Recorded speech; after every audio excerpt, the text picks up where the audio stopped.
우리가 같이 하나님 말씀 보도록 그렇게 하겠습니다. 하나님 말씀 요한계시록 6장 6장 1절에서 8절까지 말씀입니다. 요한계시록 6장 1절에서 8절. 우리 같이 한 목소리 읽도록 그렇게 하겠습니다. 요한계시록 6장에 같이 읽습니다. 내가 범에 어린 양이 7인 중에 하나를 떼시는데 그때 내가 들으니 내 생물 중에 하나가 우레소리같이 말하되 오라 하기로, 이에 내가 보니 흰 말이 있는데 그 탄 자가 활을 가지고 면류관을 받고 나아가서 이기고 또 이기려고 하더라. 둘째 인을 떼실 때 내가 들으니 둘째 생물이 말하되 오라 하니, 이에 다른 붉은 말이 나오더라. 그 탄 자가 허락을 받아 땅에서 화평을 제하여 버리며 서로 죽이게 하고 또 큰 칼을 받았더라.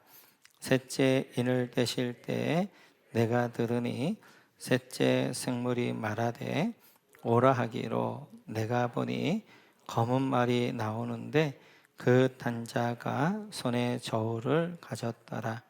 내가 내 생물 사이로부터 나는 듯한 음성을 들으니 이르되, 한 데나리온에 밀 한 대요, 한 데나리온에 보리 석 대로다. 또 감람류와 포도주는 해치지 말라 하더라. 넷째 인을 떼실 때에 내가 넷째 생물의 음성을 들으니 말하되 오라 하기로, 내가 보매 정황생 말이 나오는데 그 탄 자의 이름은 사망이니 음부가 그 뒤를 따르더라. 그들이 땅 4분의 1의 권세를 얻어 검과 흉년과 사망과 땅의 짐승들로서 죽이더라. 아멘. 이제 요한계시록 본론이라고 할 수 있는 6장부터 18장까지 이제 내용이 중요하게 되어지거든요. 저희가 이제 요한계시록 하게 되어지면 가지고 있는 생각들이 무섭다, 두렵다, 이런 생각들을 갖게 되어지는데, 이런 생각들을 갖게 되어지는 가장 큰 원인 중에 하나가 이 휴거란 책이지요. 이 휴거란 책이 이제 어니스트 앵글이라는 목사님이 이제 쓴 책인데, 이 책이 영화화 되어지면서 많은 사람들이 이제 읽고 영상을 보면서 또 영상 자체가 너무너무 무섭게 되어져서 요한계시록은 정말 무섭고 두려운 것이 책이다, 이런 인상이 우리에게 너무나 깊게 박혀 있습니다. 근데 이제 어니스트 앵글리 목사님은 세대주의 전천년주의자예요. 그래서 세대주의 전천년까지는 여러분들이 알 필요는 없겠지만, 그러나 그렇게 건강하지 못한 종말론 이론입니다. 그래서 지금은 거의 이 이론을 이제 따르는 분들은 없고요. 그래서 세대주의 전천년주의자들이 주장하는 것 가운데 하나가, 오늘 이제 4장 1절 한번 보시면, 4장 1절 같이 한번 읽습니다. 시작. 이 일 후에 내가 보니 하늘에 열린 문이 있는데 내가 들은 바 처음에 내게 말하던 나팔 소리 같은 그 음성이 이르되 이리로 올라오라. 네, 여기까지요. 이리로 올라오라, 여기다 동그라미 쳐주시고, 세대주의 전천년주의자들은 이 이리로 올라오라, 이때 휴거한다고 그들은 말합니다. 그래서 사장에서 교회가 공중으로 성도들이 휴거하게 되어지고, 그리고 이 땅에 남아있는 사람들이 인재양, 나팔재앙, 대접재앙을 받는다는 거예요. 그래서 휴가 같은 이제 영화도 보면 막 인재양하면 막 슉 한번 이제 첫 번째 재앙하면 이제 흰말이 와서 슉 하게 돼요. 두 번째 막 인을 떼게 되어지면 또 검은 말이 와가지고 슉 하게 되어지고, 이러면서 21번 이렇게 이제 재앙이 있으면서 굉장히 무섭게 두렵게 이렇게 그려놓은 책, 그리고 영화가 휴거라는 책과 영화입니다. 그런데 우리가 봤던 것처럼 여기 4장 1절의 내용은 휴거의 내용이 아니라 요한에게 하나님 말씀하는 거죠. 하늘문을 여셔서 하늘의 광경들을 보여주시는 것이죠. 요한에게 이야기하는 거예요. 이리로 올라오라. 이건 교회나 성도들이 휴거되어지는 것이 아니라 요한에게 올라오라 라고 해서 올라가서 하늘의 영광을 보게 되어지고, 그리고 앞으로 인이 이제 열리는 것들을 보는 것을 볼 수 있습니다. 그래서 이제 이렇게 하게 되어지고요. 그 다음에 성경에는 요한계시록에는 휴거라는 말이 없어요. 7년 대환란이란 말도 없습니다. 7년이라는 건 나오지도 않아요. 나오면 3년 반, 1260일, 42개월. 이거 이제 제가 나중에 설명을 좀 드릴 거예요. 그래서 요한계시록을 바르게 잘 보려면 가장 먼저 뭐 해야 되냐면 휴거라는 책을 빨리 잊으셔야 됩니다. 공자가 죽어야 나라가 산다 이런 말이 있는데, 휴거라는 책이 죽어야 요한계시록이 제대로 열리는 거예요. 제대로 보이는 거예요. 그런데 휴거라는 책의 내용이 우리 가운데 각인되어져 있으니까 자꾸 그 시각으로 요한계시록 보려고 하니까 제대로 못 보는 거예요. 우리가 이제 몇 시간에 걸쳐서 인재양을 한번 볼 터인데, 사실 이제 인재양 이 인재양부터 시작되는 재앙의 모티브는 뭐냐면 출애굽기 모티브예요. 그러니까 애굽에 재앙을 내리지요. 애굽에 재앙을 내릴 때 두 가지가 일어납니다. 하나는 애굽 사람들은 그 심판을 받아요. 그런데 그 가운데 있었던 하나님 백성들은 구원을 받습니다. 이게 이제 출애굽의 이제 재앙의 이제 모티브가 되어지는데, 요한계시도 마찬가지예요. 재앙이 내리는데 그 재앙이 내릴 때 두 가지가 일어나요. 하나는 하나님 밖에 있는 사람, 믿지 않는 사람들의 심판이 일어나지만, 하나님 안에 있는 분들에게는 이제 구원이 일어나는 거예요. 이제 심판과 구원이 일어나게 되어지는데, 여기 본질적인 이야기는 어떤 이야기냐면, 이런 심판을 왜 하느냐? 하나님 백성을 구원하기 위하여서 하는 거예요. 그렇기 때문에 요한계시록은 구원의 책입니다. 그래서 요한계시록을 여러분 무섭거나 두렵게 볼 필요가 없어요. 그리고 요한계시록은 구원의 책이고 복음입니다. 복음이에요. 이제 오늘 저희가 인재양부터 한번 살펴볼 터인데, 이 요한계시록 인재양부터 되어지는 묵시록이기 때문에 이제 상징적인 게 좀 많고요. 또 구약 배경을 가지고 풀어야 되기 때문에 조금 어려울 수 있어요. 근데 제가 이제 신학적인 배경들은 다 좀 빼고 그것들을 제가 잘 소화해야 돼서 여러분들이 잘 소화할 수 있도록 제가 이제 맛있게 음식을 만들어서 드릴 터인데, 그래서 조금 어려울 수 있어요. 우리가 어떠한 이제 것들을 이렇게 배워가고 알아가는 방법에는 두 가지가 있습니다. 어떤 분들은 모르는 것을 점점 알아가는, 배워가는 과정이 있는가 하면, 어떤 분들은 아는 것에서 모르는 것들을 배워가는, 알아가는 과정들이 있어요. 근데 저 같은 경우는 많은 경우 아는 것에서 모르는 것들을 이제 배워가는, 알아가는 과정 가운데 지식을 넓혀가고 깊게 해나갑니다. 마찬가지예요. 오늘 요한계시록 여러분 다 영적인 수준들이 다 다르기 때문에 어떤 분들은 완전히 소화해내는 분도 있는가 하면 어떤 분은 잘 모르는 분도 있을 거예요. 그러면 그냥 모르는 것은 패스하면 돼요. 자꾸 모르는 것 때문에 이제 모르는 것 때문에 멈춰서 자꾸 다른 것들을 놓치니까 모르는 것들은 패스.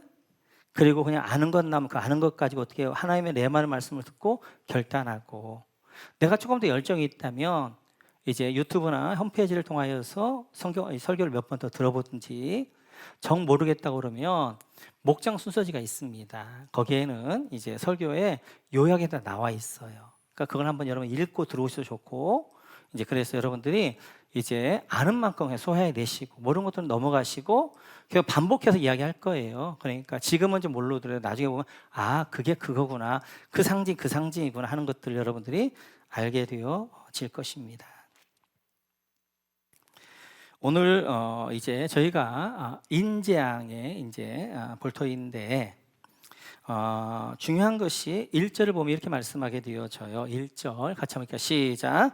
내가 봄에 어린 양이 7인 중에 하나를 떼시는데 그때 내가 들으니 내 생물 중에 하나가 우레소리 같이 말하되 오라 하기로. 여러분 여기다 어린 양에다가 동그라미 쳐주시고 7인 중에 하나를 떼시는데 여기다 밑줄 그어주시고 그리고 오라에다 밑줄 그어주시고. 1절이 인을 여는 키입니다. 지금 이 인을 누가 떼냐면 어린 양이 뗀단 말이에요.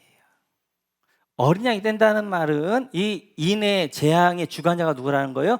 어린 양 예수라는 거예요. 어린 양 예수님이 인을 하나씩 떼가면서 이 종말에 그리고 이 역사를 주관해 가시고 펼쳐 가시는 거예요.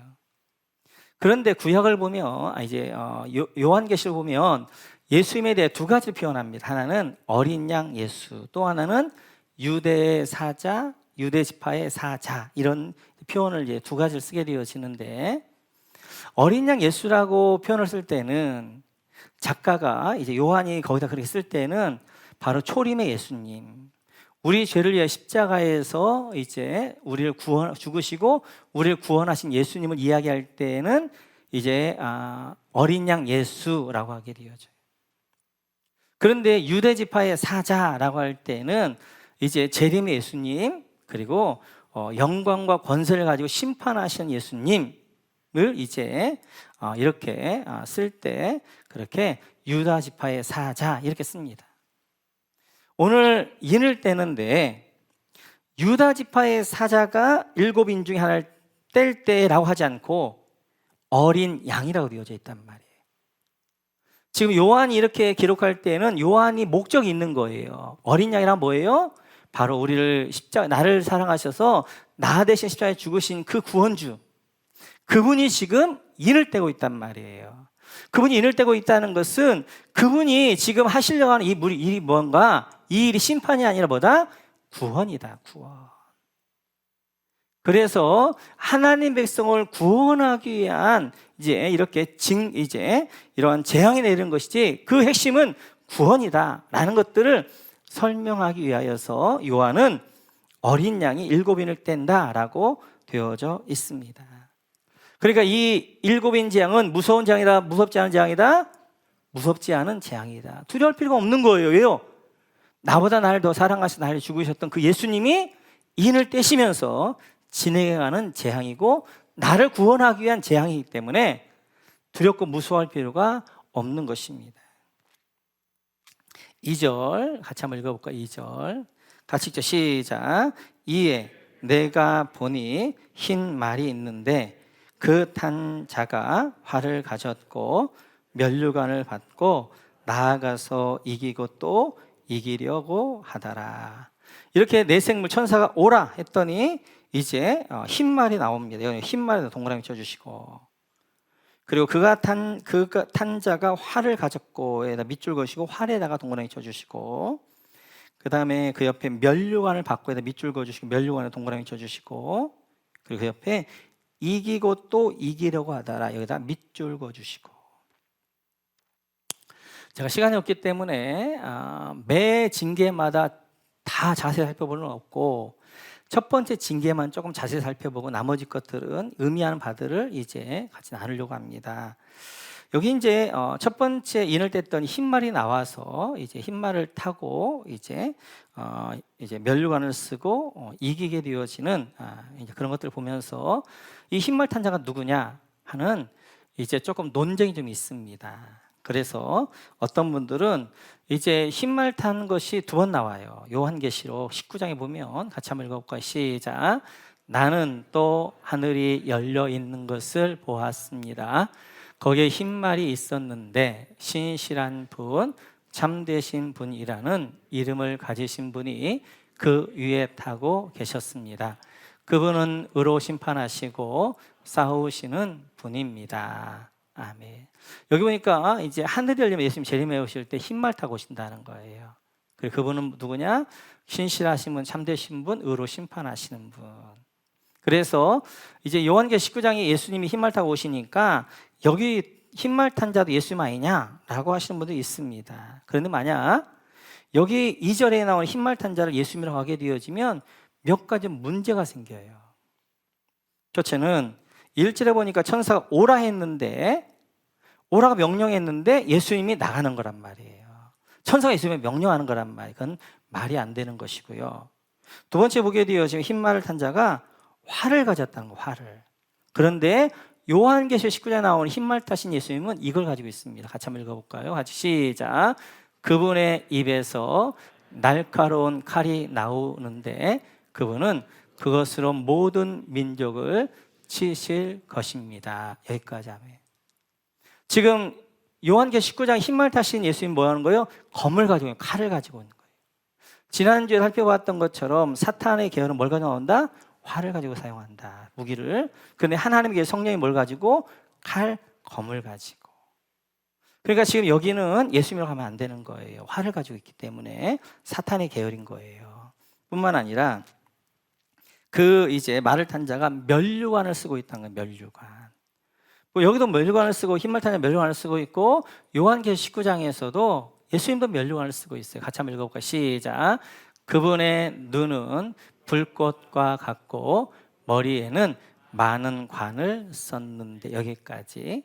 오늘 이제 6장에 나오는 흰말 탄 자도 면류관을 쓰고 19장에서 예수님께서도 관을 쓰셨단 말이에요. 같은 관을 썼기 때문에 같은 인물 아니냐라고 하는데 그렇지 않아요.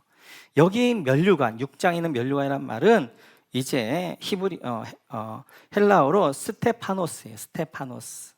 월계관. 승리자에게 주는 월계관을 지금 6장 2절에 있는 흰말 탄 자가 쓰고 있고요. 그리고 요한계시록 19장에 나오는 예수님이 쓰셨던 관은 바로 이제 디아뎀, 금관입니다. 금관. 만왕의 왕 대신 왕권을 상징하는 금관을 쓰신 거예요. 예수님께서 이제 인간이 승리한 월계관을 쓰신 분이 아니라 만왕의 왕으로서 왕관을 쓰신 분이란 말이에요. 달라요. 뿐만 아니라 6장 2절을 보면 이 이제 흰말 탄 자가 이기고 또 이기려고 한다는 거예요. 이기고 또 이기려고 한다는 거예요. 그러니까 지금 이제 이기고 또 이기려는 날 아직 이기지 못했고 어떻게 하는 거예요? 계속 이기려고 노력한다는 거예요. 근데 우리 예수님 그렇지 않지요. 이제 십자가에 달리셔서 부활 승천하시면 어떻게 하는 거예요? 사망 것을 단번에 깨뜨리신 분이야. 이기신 분이란 말이에요. 예수님은 이기신 분이에요. 이기려고 노력하는 분이 아니란 말이에요. 이기려고 노력하고 이기려고 하고 하는 분이 아니라 그분은 이제 만왕의 왕으로서 이기신 분이에요. 사망과 그들을 이기신 분. 그래서 요한계시록 6장 2절에 있는 흰말 탄 자를 예수님이라고 하면 안 된단 말이에요. 예수님. 여기 보게 되어지면 이제 첫 번째는 흰말, 두 번째는 붉은 말, 검은 말, 청황색 말이 나오는데 이 말들을 봤을 때 초대교회 성도들은 구약의 여기를 이제 떠올렸을 거예요. 같이 한번 읽어볼까요? 네, 같이 읽죠. 시작. 첫째 병거는 붉은 말들이, 둘째 병거는 검은 말들이, 셋째 병거는 흰 말들이, 넷째 병거는 어룽지고 건장한 말들이 메었는지라. 지금 스가랴서 6장에 나와 있는 네 말이 나오는데 그 네 말이 어디 나오냐면 요한계시록 6장 인을대자 네 말이 나오는 거예요.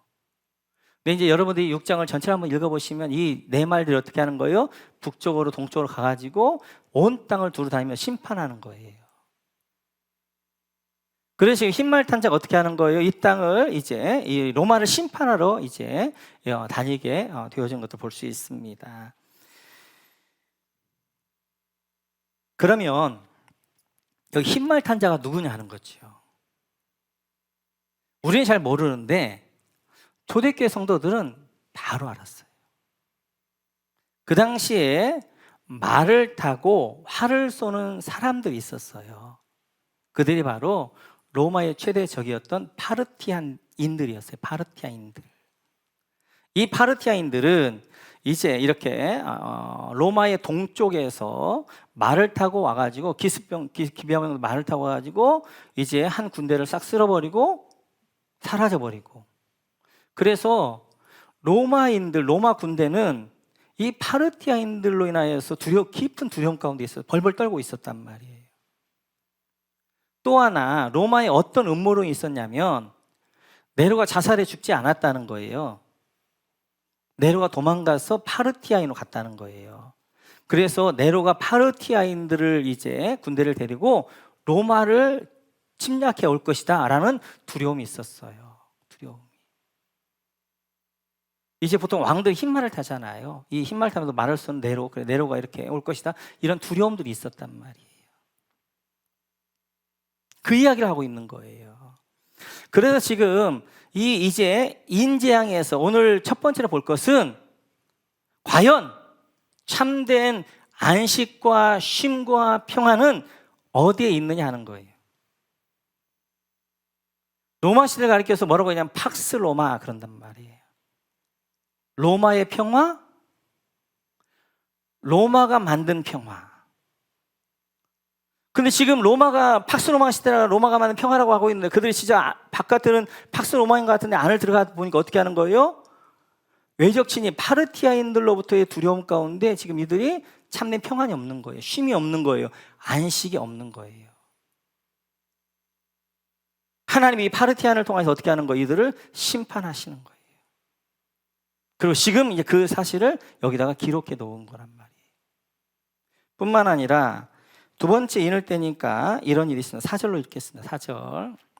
아주 시작. 이에 다른 붉은 말이 나오더라. 그 단자가 허락을 받아 땅에서 화평을 제하여 버리며 서로 죽이게 하고 또 큰 가를 받았더라. 여러분 붉은 말에 동그라미 쳐주시고 그 다음에 이제 땅에서 화평을 제하여 버리며 밑줄 서로 죽이게 하고 여기다 밑줄 그어주세요. 두 번째 인을 뗐더니 이제 검은 말이 이제 붉은 말이 나오는 것입니다. 근데 붉은 말을 탄 자가 뭘 가져요? 칼을 가지고 있고 그리고 이제 서로 화평을 제하고 서로 죽인다는 거예요. 서로 죽인다. 여기 붉은 말이라는 것은 붉은이라는 것은 피를 이야기해요. 전쟁을 이야기해요. 그런데 여기에 서로 죽였다. 서로 죽였다. 여기가 이제 핵심인데 이것은 바로 내란입니다. 내란. 로마인들끼리 서로 죽이는 내란이 끊이지 않았어요. 그래서 로마 황제들은 대부분 암살당합니다. 내란이 일어나서 암살당해서 죽어요. 특히 네로 이후의 황제들은 1, 2년 정도 다스립니다가 또 내란이 일어서 또 암살 죽고 다른 왕이 세워지고 또 내란이 일어가 또 죽고 일어나고 이렇게 이런 일들이 있어요. 그래서 그들은 그 내란에 대한 굉장한 두려움이 있었어요. 도미티안도 96년 5월 8일에 밑에 있는 경호원이 내란을 일으켜서 암살당하고 죽습니다. 그러니까 팍스 로마라고 그래가지고 이제 로마의 평화가 있는 것 같은데 그 안에 어떻게 하냐면 자기들끼리 죽이는 내란이 끊임없이 일어나고 있는 거예요. 참된 그 안에 평안이 샬롬이 안식과 쉼이 없는 거예요. 그래서 오늘 이제 4절을 보니까 뭐예요? 땅에서 화평을 제하여. 이런 서로 죽이는 걸 통해서 화평을 제하는 거예요. 샬롬, 평화, 쉼, 안식이 사라지는 거예요. 그럴 가운데 참된 안식이 없는 거예요. 뿐만 아니라 세 번째 인을 떼니까 이런 일이 있게 되어지죠. 5절 같이 한번 읽어볼까요? 같이 읽죠. 시작. 셋째 인을 떼실 때 내가 들으니 셋째 생물이 말하되 오라 하기로 내가 보니 검은 말이 나오는데 그 탄자가 손에 저울을 가졌더라. 여기 여러분 검은 말에 동그라미 쳐주시고 이제 손에 저울을 가졌더라 밑줄 그어주시고 세 번째 인을 뗐더니 검은 말 탄자가 나옵니다. 근데 그 검은 말 탄자가 저울을 가지고 나온 거예요. 저울. 이 저울이라는 것은 이제 이렇게 재는 거잖아요. 이 검은 말은 기근을 이야기해요. 기근. 그런데 이제 그 기근이 어느 정도였냐면 6절에서 설명을 이렇게 합니다. 같이 읽죠. 시작. 내가 네 생물 사이로부터 나는 듯한 음성을 들으니 이르되 한 데나리온에 보리 석대로다. 또 감람류와 포도주는 해치지 말라 하더라. 여기 한 데나리온에 밀 한 대요, 한 데나리온에 보리 석대로다 밑줄 그어주시고요. 그 당시 한 데나리온, 성인 남자가 하루 일해서 받은 거 싹으로 밀을 사는데 한 대밖에 못 사는 거예요. 먹고 살 수가 없는 거예요. 그럼 그때 이제 이렇게 적당한 이러한 이제 가격은 어느 정도냐면 한 데나리온, 한 사람이 한 번 일하면 한 12대 정도, 밀 12대 정도를 사고 보리 36대 정도를 사야 맞아요. 근데 물가가 12배나 폭등한 거예요. 살 수가 없는 거예요. 그래서 사람들이 어떻게 하는 거예요? 이제 감람나무를 베어내고 포도나무를 베어내고 밭을 만들기 막 시작합니다. 그러자 도미티안이 칙령을 내려요. 뭐 어떤 칙령을 내려면 이제 감람나무 자르지 말고 포도나무 자르지 말고 밭 만들지 마라. 칙령. 그래서 여기 보면 감람나무 포도주를 해치지 말라. 이 말 딱 했을 때 그 초대석계 성도 이게 도미티안 칙령. 기근으로 인하여서 이제 이랬던 칙령 이거지 않은 것이죠. 그러니까 모든 길은 로마로 통한다고 그랬어요. 모든 가치는 로마에게 있다고 했어요. 근데 그들이 추구하는 가치의 이제 결과는 뭐였어요? 이렇게 인플레이션, 기근, 먹고 살 수 없는 이 일, 그들 가운데 평안이 없는 거예요. 안식이 없는 거예요. 쉼이 없는 거예요. 지금 도미티안이 이제 핍박 가운데 있으니까 성도들 가운데 많은 사람이 어떻게 하는 거예요? 내가 로마 편이 되면 나에게 참된 안식이 있을까? 예수님이 나의 주님이 아니고 도미티안이 나라고 주라고 한다면 그 안에 내가 팍스로마 안에 속하게 되어지면 나에게 평안이 있을까? 진짜 나에게 안식이 있을까? 그래서 많은 분들이 배교해서 이제 예수가 주가 아니라 도미티안에 준비하면서 로마에 속했단 말이에요. 그런데 오늘 성경 뭐라고 이야기하는 거예요? 로마에는 팍스로마라고 하지만 그 로마에는 진정한 쉼과 안식과 평안이 없다라고 얘기하는 거예요. 뿐만 아니라 네 번째 인을 때니까 이런 일이 있습니다. 8절 같이 한번 읽어볼까요? 시작. 내가 봄에 청황색 말이 나오는데 그 탄자의 이름은 사망이니 음부가 그 뒤를 따르더라. 그들이 땅 4분의 1의 원세를 얻어 검과 흉년과 사망과 짐승들로서 죽이더라. 여러분 청황색 말다 동그라미 쳐주시고 그 탄자의 이름은 사망에다 밑줄 그어주시고 그 밑에를 보면 그부가 4분의 1의 권세를 얻어 여기다 밑줄 그어주시고 그 다음에 검과 흉년과 사망과 땅의 짐승들로서 죽이더라 여기다 밑줄 그어주시고 청황색이라는 말은 헬라어로 클로로스라는 말인데 이것은 잿빛, 죽은 시체의 색깔이란 말이에요. 그래서 청황색 말이라는 것은 사망을 이야기해요. 사망. 그래 그 탄자 이름도 뭐였더라? 사망이었더라. 근데 그가 검으로 뭐예요?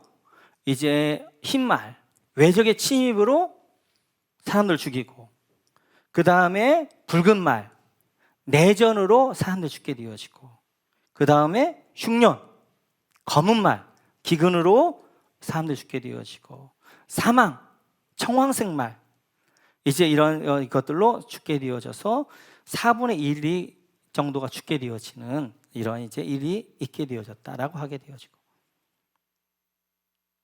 자 다섯째 인은 이제 중요하니까 넘어가고요. 자 여섯째 인 한번 넘어가 보겠습니다. 여섯째 인 12, 13절 같이 읽죠. 시작. 내가 보니 여섯째 인을 떼실 때 큰 지진이 나며 해가 검은 털로 짠 상복같이 검어지고 달은 온통 피같이 되며 하늘의 별들이 무화과 나무가 대풍에 흔들려 설익은 열매가 떨어지는 것 같이 땅에 떨어지며 12절에 보면 밑줄을 해가 검은 털로 짠 상복같이 검어지고 해가 검어졌다는 거예요. 빛을 잃은 거예요. 그 다음 그 옆에 달은 온통 핏같이 되며 달은 이제 핏빛이 되어졌고 그 밑에 13절에 보니까 하늘의 별들이 밑줄 그 다음 끝에 땅에 떨어지며 하늘의 별들이 땅에 떨어졌다는 거예요. 천재지변이죠. 천재지변. 그래서 천재지변으로 인하여서 이제 이들이 두려움 가운데 있는 거예요. 그래서 로마 시대 때 지진도 많았고 화산도 많았어요. 그래서 이제 지금도 우리가 이제 로마 지방 이렇게 그리스나 이렇게 다녀보면 전부가 다 지진으로 다 무너져 있잖아요. 폼페이를 중심으로 화산 폭발이 이제 있어가지고 한 도시를 다 이렇게 엎어버리고 그러잖아요. 그러니까 팍스 로마나는 안에 있었지만 자연재해로 인한 지진과 화산 폭발 이런 것들로 사람들이 늘 두려움에 떨고 있었단 말이에요. 팍스 로마의 평화라고 했지만 그 로마의 평화 안에 들어가 보니까 어떻게 하는 그들 안에 참 평안이, 참 안식이, 참 쉼이 없더라. 그래서 이제 초대교회 성도들이 핍박을 받으니까 우리가 로마 편이 되어지면 우리가 참 쉼이 있을까? 안식이 있을까? 평안이 있을까? 그런데 없더라는 거예요. 없더라. 겉으로는 팍스 로마라고 그래가지고 평안한 것 같은데 그 안을 들어가 보니까 외적의 침해 두려움 가운데 있게 되어 내란과 이제 암살들이 끊이지 않게 되어지고, 그리고 기근으로 사람들이 죽어가게 되어지고, 그리고 천지지변의 두려움 가운데 벌벌 떨고 있는 거예요. 그래서 15절에 보면 이제 이렇게 나옵니다. 15절 같이 한번 읽어볼까요? 시작. 땅의 임금들과 왕족들과 장군들과 부자들과 강한 자들과 모든 종과 자유인이 굴과 산들의 바위틈에 숨어. 여러분, 땅의 임금들에다 밑줄, 왕족들에다 밑줄, 장군들에다 밑줄, 부자들에다 밑줄, 강한 자들에다 밑줄, 모든 종에다 밑줄, 자유인에다 밑줄. 특별히 여기 보게 되어지면 땅의 임금, 황제들, 왕족들, 그 다음에 로마의 장군들, 그리고 로마의 부자들, 강한 자들, 이들은 누구예요? 로마에서 잘 나가는 사람들이란 말이에요. 로마의 힘의 최절정에 있는 사람들. 지금 이 사람들이 어떻게 하고 있는 거예요? 굴과 산들 바위틈에 숨어 있는 거예요. 굴에 숨어 있고 바위틈에 숨어 있어서 뭐 하는 거예요? 이제 16절에 보니까 우리에 떨어져라, 우리에 떨어져라. 그러면서 17절 같이 한번 읽어볼까요? 17절 시작. 그들의 진노의 큰 날이 이르렀으니 누가 능히 서리하더라. 여기 누가 능히 서리오, 여기다 밑줄 그어주시고요. 로마에 힘이 있는 자들, 로마에 성공한 자들, 황제들, 그리고 이제 왕족들, 장군들, 그리고 부자들, 힘 있는 자들이 뭐 하는 거예요? 바위틈과 이제 그다음에 굴 속에 숨어서 벌벌벌 떨면서 어떻게 하는 거예요? 누가 어린 양의 진노에 우리를 건져낼 것이, 우리를 누가 능히 설 것이, 어린 양의 진노 앞에 누가 능히 설 것이냐 라고 하면서 벌벌 떨며 절규한단 말이에요. 절규한다. 이게 로마의 실상이라는 거예요. 이게 로마의 진짜 모습이라는 거예요. 겉으로 보게 되어지면 이제 팍스 로마라고 해가지고 로마의 평화를 이루는 것 같고, 로마가 만든 힘의 평화가 있는 것 같은데, 그 안을 들어보니까 로마의 최고의 위에 있었던 왕족들, 그 다음에 임금들, 장군들, 부자들, 그리고 강한 자들 어떻게 해요? 벌벌벌 떨면서 어린 양의 이 진노로부터 누가 능히 서리하고 절규하면서 떨고 있더라는 거예요. 이게 팍스 로마, 평화가 있다는 로마의 본 모습이란 말이에요. 로마 안에 이런 평화가 없는 거예요. 쉼이 없는 거, 안식이 없는 거예요. 그 로마의 최고를 누리고 있는 이들조차도 벌벌 떨면서 여호와, 이제 어린 양의 진노로부터 누가 설 것이냐? 그리고 진노와 이제 그들이 이제 벌벌 떨면서 절규하고 있는 거예요. 그런데 다섯 번째 인으로 가면 분이 확 달라집니다. 한번 우리 9절 같이 한번 읽어볼까요? 9절 같이 읽죠. 시작. 다섯째 인을 떼실 때 내가 보니 하나님의 말씀과 그들이 가진 증거로 말미암아 죽임을 당한 영혼들이 제단 아래에 있어. 네, 다섯째 인을 뗄 때 밑줄 그어주시고, 그 다음에 죽임을 당한 영혼들이 제단 아래에 있어. 여기다 밑줄 그어주시고, 지금 첫 번째부터 네 번째까지 재앙을 내리는데 말들이 막 나왔단 말이에요. 그래서 그 말들이 어떻게 하는 거예요? 막 이제 전쟁이 일어나게 되어지고 기근이 있게 되어지고 막 사람이 죽고 막 이런 일이 있었는데, 다섯 번째 재앙으로 가면서 분이 확 달라집니다. 누가 나오냐면 순교자들의 기도가 나와요. 이 다섯 번째 재앙은 해석하기도 어렵고요. 그리고 이 재앙 안에 엄청난 비밀이 있습니다. 지금 도미티안 학대 가운데 있는 초대교회 성도들의 질문이 있는 거예요. 하나님이 역사의 주관자 알파 오메가라는데 왜 교회는 이렇게 핍박 가운데 있고, 왜 도미티아는 점점 저렇게 강성하고 있고 이 교회는 이렇게 환난과 핍박 가운데 순교 제물이 되어져 가고 있는가? 그거에 대한 답이 5번째 인재앙입니다. 다음 주에 초대교회 성도들이 왜 이런 고난을 당하고 있는가? 그거에 대해 하나님이 답을 주셔요. 5번째 재앙을 통하여서. 그 다음 주에 이제 저희 살펴볼 거예요. 여기를 보니까 11절 같이 한번 볼게요. 11절 같이 있죠. 시작.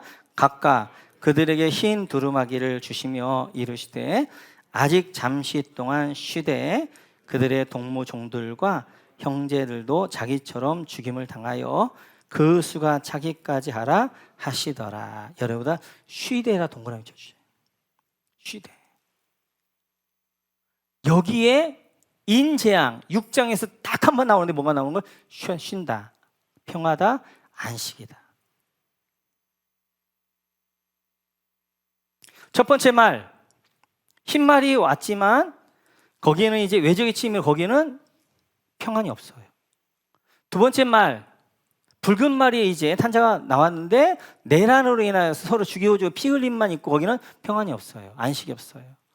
세 번째 말, 검은 말, 기근으로 인하여 사람들에게 이제 로마의 가치를 따라갔지만 결국은 기근 가운데 그들이 이제 그렇게 굶주리고 평안이 없는 거예요. 네 번째 말, 청황색 말이 이제 나와서 사망으로 4분의 1이 죽어요. 여섯째 말, 이제 와서 천지, 하늘의 해가 이제 빛을 잃어가게 되어지고 달이 핏빛이 되어지고 하늘의 별들이 떨어지게 되고 천재지변이 일어난단 말이에요. 그래서 참 병환이 없고 두려움과 떨고 있단 말이에요. 그런데 딱 한 곳, 오늘 여기에 쉰다. 다섯 번째 재앙 중간에 뭐가 있냐면 쉰다. 흰 두루마리, 여러분 밑줄 그어주시고, 승리자에게 뭐라고 말씀하셔서 어린 양이 뭐라고 말하는 거예요? 얘들아 조금만 쉬어. 내가 악을 다 멸할 때까지 조금만 쉬어. 그래, 예수 안에, 어린 양 안에 들어가 있는 자에게 참된 쉼과 안식이 있더라는 거예요. 쉼과 안식.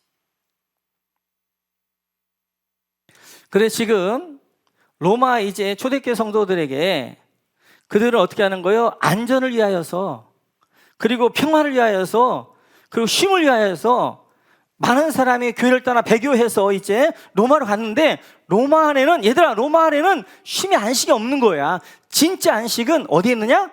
예수 어린 양 안에 안식이 있는 거고, 그 안에 거해야 참된 안식이 이제 평화가 쉼이 있는 거야 라고 말씀하게 되어져요. 그래서 로마가 가지고 있는 팍스 로마라고 하는 거짓 이 평화를 어떻게 하는 거예요? 이 이제 인정을 통해서 폭로시키면서 진짜 안식과 쉼은 어디에 있느냐 하는 것들을 설명하고 있는 것이 인장이 되어지는 거예요. 그래서 예수님께서 이렇게 말씀하셨어요. 마태복음 같이 한번 볼까요? 마태복음 시작. 수고하고 무거운 짐진 자들아 다 내게로 오라. 내가 너희를 쉬게 하리라. 아멘. 수고하고 무거운 짐진 자들아. 이 땅에 얼마나 많은 짐들을 지고 하면서 참된 쉼을 못 누리고 평안을 못 누리고 사는 수많은 사람들에게 말씀하시는 거예요. 내게로 와라. 내가 너희를 쉬게 할 것이다. 내 안에 참된 안식이 있다. 내 안에 참된 평화가 있다. 참된 쉼이 있다. 라고 말씀하게 되어져요. 여기 쉬게 하리라. 이제 이 말이 이제 헬라어로 아나파우오라는 말입니다. 보여주셔야 될 텐데, 네, 아나파우오라는 말인데, 이 아나라는 말은 위로, 다시 그런 말이 되어지고, 파우오는 쉰다, 멈춘다 이런 말이에요. 하나님이 주시는 아나파우오, 쉼이란 건 어떤 쉼이냐면 위에서부터 주시는 쉼이에요. 위로부터 주시는 위로예요. 위로부터 주시는 평화예요. 위로부터 주시는 안식이에요. 그 아나파우오라는 말이 오늘 6장 11절에도 쉬되, 여기 쉰다 이 말도 아나파우오란 말이에요. 어린 양 안에 들어와 있는 자들, 그리고 예수님 안에 있는 자들이 주시는 평화와 쉼과 안식은 어떤 쉼이냐? 아나파우오, 하늘 주시는 평화, 하늘 주시는 쉼, 하늘 주시는 안식이 그들 가운데 있다라고 말씀하게 되어지는 거예요. 우리가 지난번에 살펴봤던 것처럼 십자가는 그발이란 말이에요. 그발, 경계란 말이에요. 그죠? 십자가는 뭐가 근거예요? 세상과 하나님과의 경계란 말이에요. 하늘에 열린 문인데 그 열린 문이 어디에 있어요? 십자가 안에 열린 문이 있는 거예요. 우리가 그래서 예수님에게 간다는 것은, 십자가 간다는 것은 열린 문 되어지는 이제 그 열린 문으로 쏙 들어가는 거란 말이에요. 그러면 우리는 어디에 있느냐? 경계를 넘어서 세상이 아니라 하나님 안에 있는 거예요. 이 하나님 안에 있을 때 하늘의 위로가, 하늘의 안식이, 하늘의 평화가 주어지는 것 뿐만 아니라 이 하늘에 있게 되어질 때 하나님의 관점에서 이 땅의 하나님의 뜻을 이해하기 시작하는 거예요. 왜 이런 고난이 오는가? 왜 이런 어려움이 오는가? 왜 이렇게 막히는가? 보게 되어지니까 이제 하나님의 뜻을 이해해요. 그러면 어떻게 하는 거예요? 그것이 바로 위로가 되고 힘이 되어진단 말이에요. 이제 5번째 재앙을 통하여서 다음 주로 살펴볼 터인데 왜 초대교회 때 엄청난 고난이 있게 되어지는가? 이거에 대한 설명을 하신단 말이에요. 그러면서 그들이 이 고난을, 도미티안의 박해를 이해하기 시작하는 거예요. 그리고 그들 안에 뭐가 있는 거예요? 참된 안식이 있는 거예요. 그들 안에 참된 하늘의 위로가 있는 거예요. 참된 하나님의 은혜가 그들 가운데 주어지는 거예요. 오늘 17절에 보면 이렇게 이제 절규하는데 같이 한번 읽어볼까요? 시작. 그들의 진노의 큰 날이 이르렀으니 누가 능히 서리오 하더라. 어린 양 앞에 누가 능히 서리오? 이 질문이 이 인생 최대의 질문이고요. 그리고 이 인생의 근원적인 질문이에요. 우리는 앞으로 언젠가는 이제 어린 양 앞에 설 거예요. 지혜는 미래에 일어날 일을 지금 끄집어와서 지금 생각해 보는 게 지혜란 말이에요. 우리 주님 재림에 오시고 내가 죽어서 어린 양 앞에 서는 것이 아니라 지금 있잖아요. 생각해 보는 거예요. 내가 지금 어린 양 앞에, 그 진노 앞에, 그 심판의 앞에 있다면 어떻게 될 것인가? 중요한 것은 무엇 위에 세워지는 신앙이냐 하는 거예요. 오늘 15절에 보게 되어지면 땅의 임금들, 왕족들, 장군들, 이들은 뭐예요? 권력이나 힘 위에 자기의 집들을 세웠단 말이에요. 권력이 있을 때는 평화인 것 같아요. 그런데 외적의 침입이고 내란 같은 거 있게 되면 평화는 다 사라지는 거예요. 그리고 여기 보게 되어지면 부자들, 물질 위에 자기의 집을 세워요.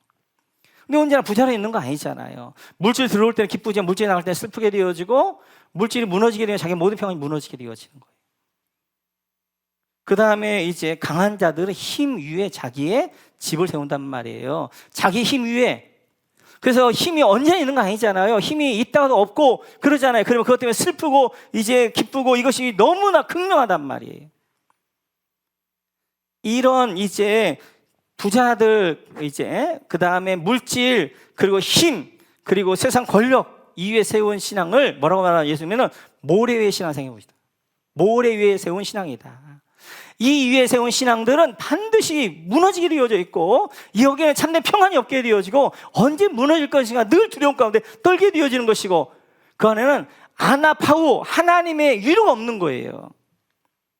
그럼 어디 위에? 어린 양 위에 세운 신앙. 그 신앙을 가리켜서 이제 반석 위에 세운 신앙 이렇게 이야기한단 말이에요. 그 위에 세운 신앙은 어떠한 비바람 가운데 흔들리지 않는 거예요.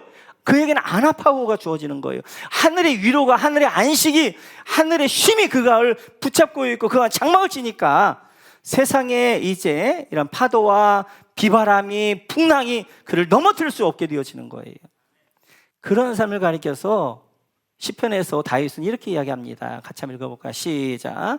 여호와께서 세우지 아니하시면 세우는 자의 수고가 헛되며 여호와께서 성을 지키지 아니하시면 파수꾼의 깨어 있음이 헛되도다.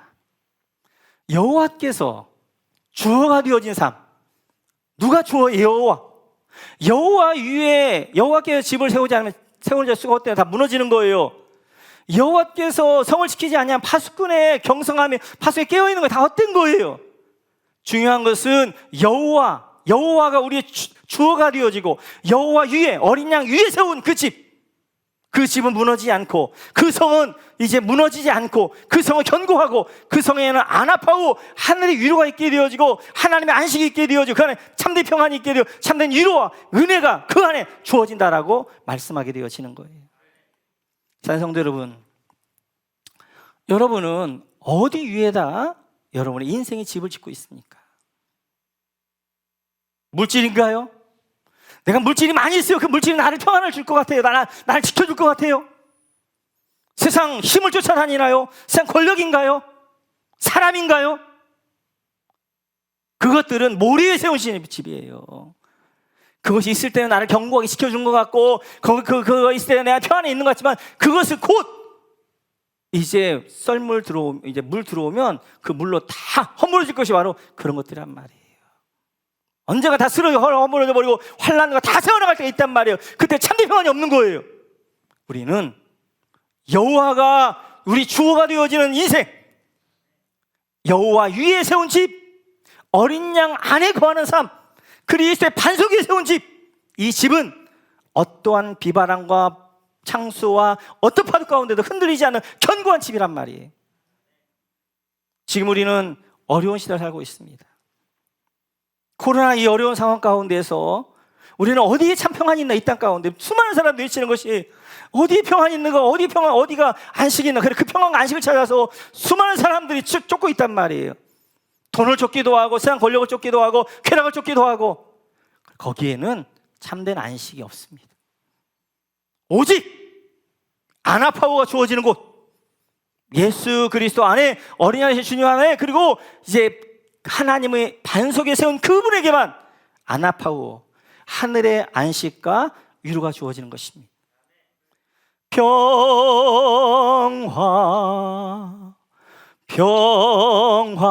평화로다 하늘 위에서 내려오네. 이 평화, 아나파우, 하늘에서 내려온 그 평화가 여러분을 덮으실 거고, 여러분 안전하게 인도할 것이고, 이 땅 코로나 가운데, 이 땅의 어떤 상황 가운데 여러분들을 이제 결단코 흔들리지 않는 참된 평안과 안식으로 인도할 줄로 믿습니다. 같이 한번 우리 묵상하면서 기도하겠습니다.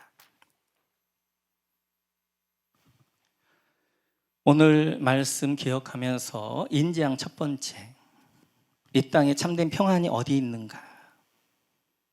교회가 막 그때 흔들렸단 말이에요. 왜 흔들렸냐면, 이제 이렇게 이제 도미티안 엄청난 박해가 있으니까 로마 편에 쓰면, 그리고 도미티안을 주라고 하면 거기에 참된 평안이 있을까? 내가 좀 안전할까? 내가 좀 내 안에 쉼이 있을까? 그래서 많은 사람이 교회를 떠나서 어떻게 하는 거예요? 로마풍으로 갔단 말이에요. 그들 향해 말씀하시는 거예요. 로마에는 팍스 로마라고 하지만 그 안에는 참된 안식, 쉼 없다. 계속해서 외적 침입으로 불안 가운데 있는 거예요. 내부적인 어떻게 이제 내란과 암살이 끊임없는 거예요. 기근 때문에 고통하는 거예요. 로마의 가치를 따라갔지만. 그래서 많은 사람이 죽게 되어지고 천지지변으로 늘 불안 가운데 있는 거예요. 그러네, 어디에 참된 안식이 있느냐? 아나파워가 주어지는 곳, 하늘의 위로와 하늘의 안식이, 하늘의 평화가, 하늘의 쉼이 주어지는 곳, 그것은 바로 예수님 안이 되어지고 십자가 안이 되어지고.